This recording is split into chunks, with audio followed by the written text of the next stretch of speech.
Welcome back, Disruptors, to season two of the Liberation Lab podcast. My name is Bobby.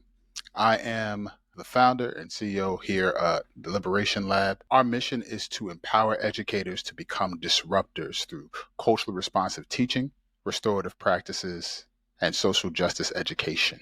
This mission is integral to building transformative spaces where growth takes root, enabling educators to learn openly, collaborate purposefully, and evolve professionally and personally. So, some quick things here in season two. I want to just forecast for you what you're going to be seeing. Some things I've learned from the first season. First, an hour might be a little long, and that's all right.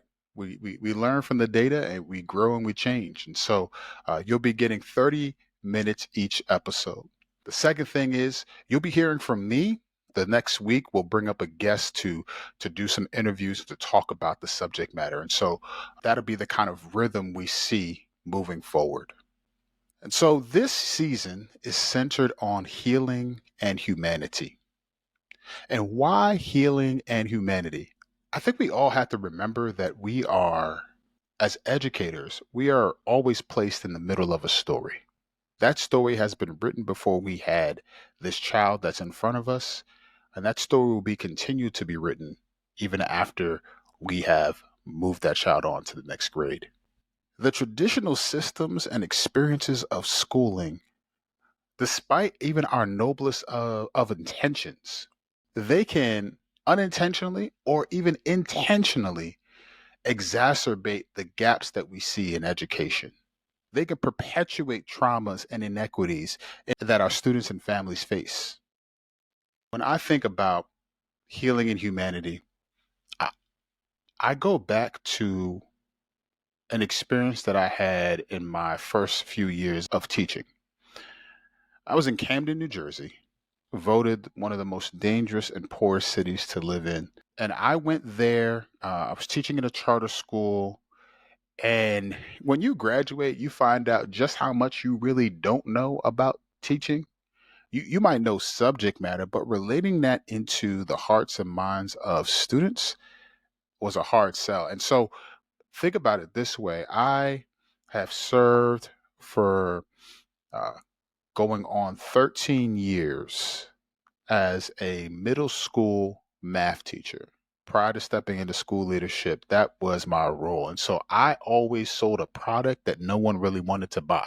And so here I am in that classroom, and I know math and I know the things that they are supposed to learn, but I didn't know how to really relate that to children, how to inspire them and connect with them. And at least I thought I, I, I did, but I learned very quickly that there were things that I needed to grow in.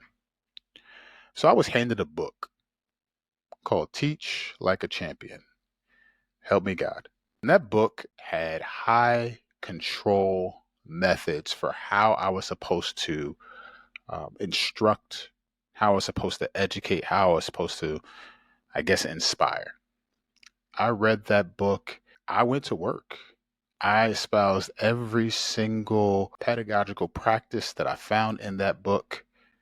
And before I really knew it, I guess, there was so much damage that I had done because I looked like my students. And so I was given leeway with them um, because of my proximity in somewhat of our culture and understandings.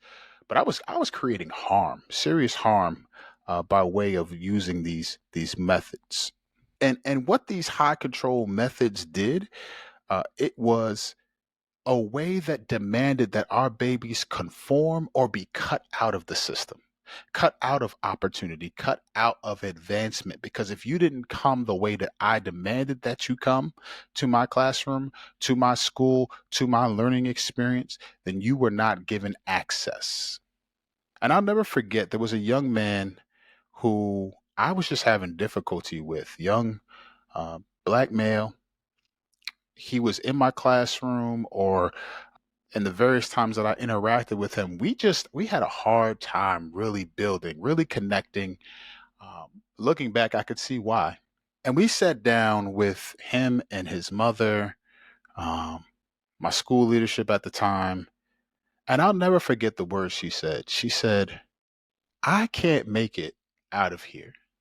I'm stuck, but you can make it out. She said this with tears in her eyes, pleading with her son to just do what the school was asking, to just conform, because this was the only means that she could see to change her son's destiny. That young man, as I look back, had so much to offer, yet refused to conform. I don't really even blame him. I failed to tap into that young man's genius. I failed to tap into his funds of knowledge. And it's interesting as I think about it, because when did I ever even stop to consider how he was experiencing me? Because if truth be told, I centered myself, my pride, and my ego because I knew best. I was older. And quiet as it's kept in our world, young people are a marginalized people group. They are an oppressed people group. We don't listen to them, we demand of them, and they have to show up the way that we demand, or they're given consequences that they can't even advocate for themselves in. So now I think about this young man who's in front of me, whose parent is crying and trying to plead with him. And I think about the book The Giver. The main character, the receiver of memory, is he's going through life in black and white. He is demanded that he conform to the ways in which they're trying to instruct him. And it isn't until he meets a new teacher that gives him a better view that's outside the bounds of what's currently constructed for him. It isn't until he meets this teacher that he begins to see the world in color.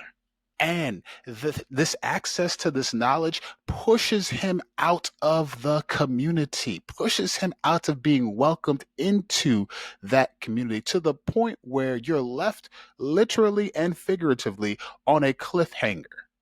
Isn't that a picture of what happens in our schools? If you don't show up seeing things in black and white, the framework from which I am demanding that you show up, if you come up seeing color, you can't stay here. I will suspend, I will push out, I will redirect, I will recommend you go somewhere else. And you think about the long-term impact that that has on our babies, that has on how they show up, that has on how they access information in this place, but that may have been torturous for them, called school. Schools have been used historically um, to beat people into submission. And here we are as educators in the middle of that story. And this is why we must center healing and humanity. We saw what conformity got us on the other side of let's get back to normal post pandemic. We saw what happened. Centering healing and humanity means that we must have a fundamental repositioning of our students and their families. Students have to be more than that diagnostic data.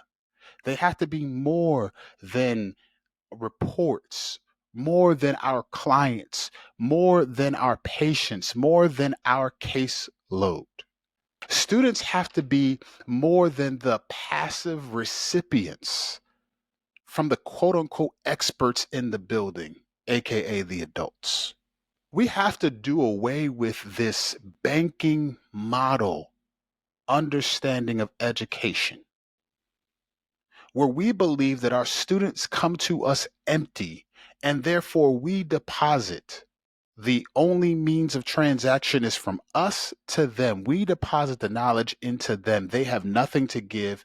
They are not active participants in the learning process. They sit and do what we say because that is the only way that they can learn. Think about what kind of message that sends to a child. That your thoughts, your feelings, who you are, how you show up, your understandings of the world, your creativity, the way that you have constructed meaning in your world isn't welcomed unless we say so, isn't welcome unless we desire it, isn't welcome unless we create room for it. This need for healing will transform educators, school leaders, school board officials, district leaders. This need for healing is across the board. What does it say that we demand that teachers show up, produce, perform, put on the mask, and never tap into who they are and their full humanity and how they show up in classrooms? We ask them to wear the mask and then get mad at the part they play. District leaders who, now having been in this position for some time, I can tell you it's middle management. District leaders are expected to inspire, expected to produce results across the board, to manage people, despite what they may be thinking, feeling, despite the mandates that might come down from the district office, because of the overwhelming sense of pressure to produce, to change the narrative about a certain school or demographic, to improve because the state is looking. You must perform at all costs. You must produce at all costs. Let me pause here and say, I completely understand, at least I believe I do, that we must improve student outcomes. We must improve how our babies are learning and growing, and because of the frameworks that we've been given, because of the society in which we live, yes, we have to put them up on game. They must perform for the standardized test until that becomes something that we don't do anymore. Like, that's just part of the game. I understand that. What I'm saying is, even though that might be our present reality, we have to do a better job of how our humanity and our need for healing informs that practice. I think about it this way, going back to that young man who I told you about. I was raised into a military family. My grandfather demanded that I look him in the eye, I shake his hand. That is how I show respect, that I deferred to those older than me simply because they were older than me, that it was no, sir, yes, sir. And I think a lot of those things are good, and I can understand the point of them. But here's where I think there's some pushback needed. I know a lot of old fools. I know folks who are older than me who I don't want to listen to. And so to demand that age be the determining factor for who needs to be listened to in our society is something that has done us more harm than good. I have learned much from young people, how they see the world, how they reimagine their creativity. And what kind of educator would I be if I don't demand of myself that I become a student of my students, that I learn from them, that I study what makes them tick, how they see the world, and I use that to inform my practice. That learning become alive because I'm connected to who they are.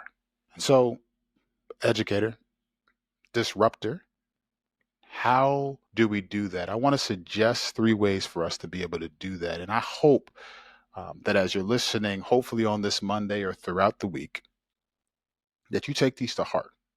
You reflect on them. And I would hope that you reach out. There's a human behind the platform. Like, please reach out. Let's connect and build about how to make this a reality. But let me suggest 3 things. First, if we're going to truly center healing in humanity, we must understand that relationships are at the heart of learning. Now, hold on.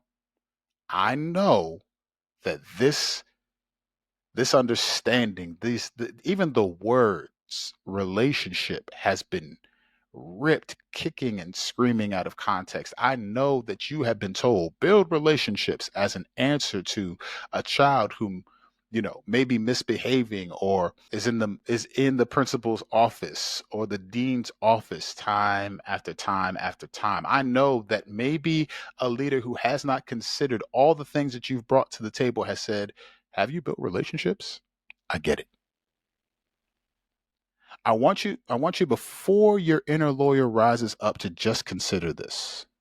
I need you to think about relationships in the ideal. They are reciprocal in nature.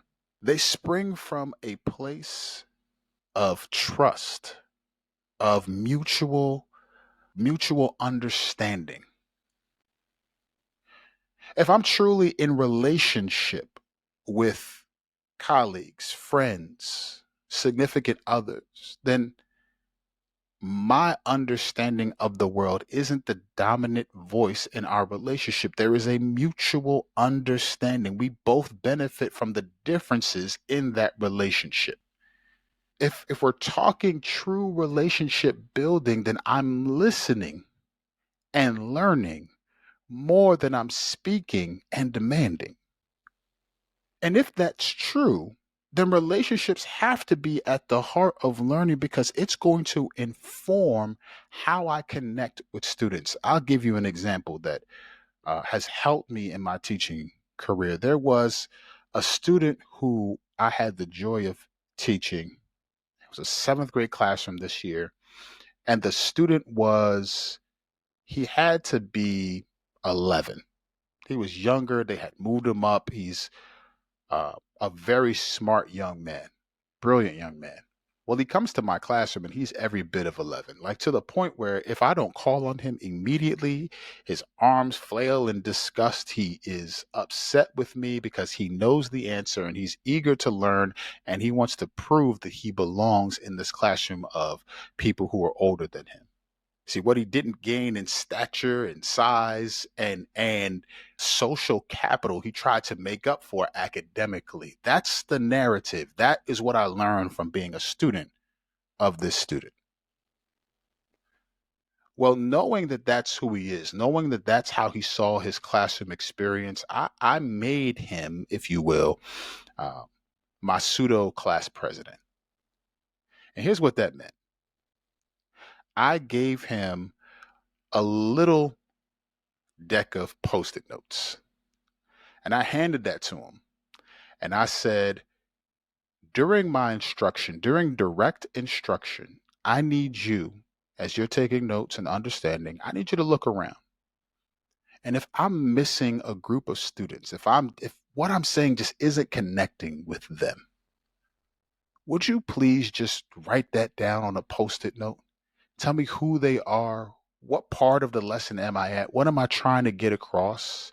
Put that on a Post-it note and just hand it to me. You have permission to stand up and silently hand that to me. Put that on my desk so I can read it. And what this did simultaneously is two things. One, I said this publicly in front of the class. So what I did was I decentered myself and gave power away. I told the class that I want to be evaluated too.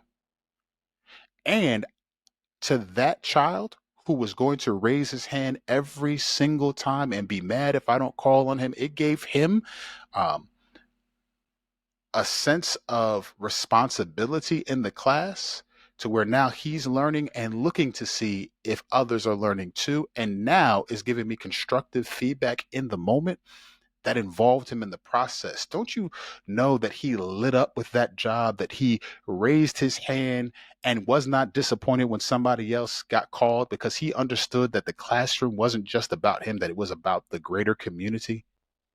Well, I only get that through learning and valuing and treasuring who he is, his funds of knowledge and how he showed up and the expectations that were placed on him by his family. That's what I mean when I say relationships are at the heart. You see, that changed everything between me and that student. By building that relationship, I learned what made him tick and I used it to help inform my classroom. And it made me a better teacher Because now when he put a post-it note down, I'm looking at it and I'm saying, I'm continuing to miss this group of students. Why? It made me reflect more. It made me grow more. And I owe it to that student in the process. But secondly, healing recognizes the way that history shapes our past and our present. This is really key. I think about my sixth grade year. If you've been listening to me for a while, you know this story. Um, my sixth grade year, I was one of two black students in the gifted and talented program at my school. That was in the honors program. There was a lot going on at home. Uh, my mom was going through a divorce. I was angry. Things were out of control. I could not control things. And so for me, my protection at that time was to not put out as much effort because I was afraid that I would fail. I was dealing with all the breakdown of, what seemed to be or what I hoped would be that family that I didn't have. And so I struggled that year. B's and C's. I got into some dust ups, some fights. I was angry. I was in the principal's office. My name was known in the principal's office. But I buckled down fourth marking period. I really strived. I worked hard and I got A's and B's. And at this time, teachers would literally write in pen feedback for you in the comments section. So I remember the teacher's handwriting, and she said, "This student does not belong in the gifted and talented program. This student does not belong." Those words haunted me for much of my academic career, probably up until my graduate school. And why is that? Well, those words for somebody who was struggling with a sense of belonging, for somebody who was struggling with how to navigate this world. And again, this is sixth grade, so we're talking the beginning of a whole bunch of changes. I didn't know how to deal with it all. And one thing that teacher never did, ask me why. Why was I struggling? Why did it seem like I was angry or not connecting? What could she have done better? Never was there a conversation like that. Now that affected me for much of my career. Now think about what happened my seventh grade year, or eighth grade year, or ninth grade year when I was performing well. I had honor roll all throughout high school, but no one ever said, "I think you need to be in this honors program. I think you need to be challenged more." So I just settled because I felt like, hear it again, I did not belong. See, if you're centering healing, then you understand that history shapes both past and present. This means we must seek and transform how historical, generational, and individual traumas affect teaching and learning.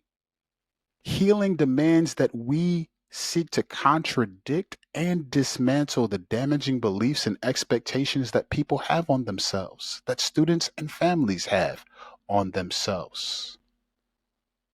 Think back to what I told you about that mother and son in my first few years of teaching when she said, "I can't make it out." What would it have looked like for us as a school to rally around her and say, if this is a desire that you have, if this is what success looks like to you, how can we serve you in such a way that empowers you? What if we had access to community resources of resume writing, that we had connections to point her to other ways of making a higher earning potential for herself? So now that could be a reality if that's what she wanted.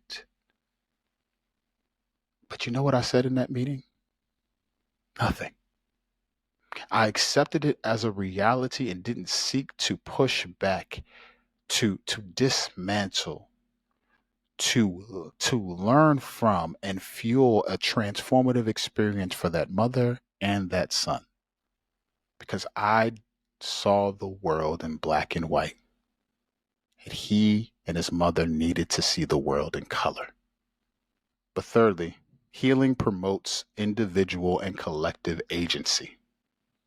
The question we have to ask ourselves is, how do we serve children and their families in ways that meet their needs, that realize their aspirations, and help them persist and thrive in their own communities? Do you go on autopilot when you drive to your school?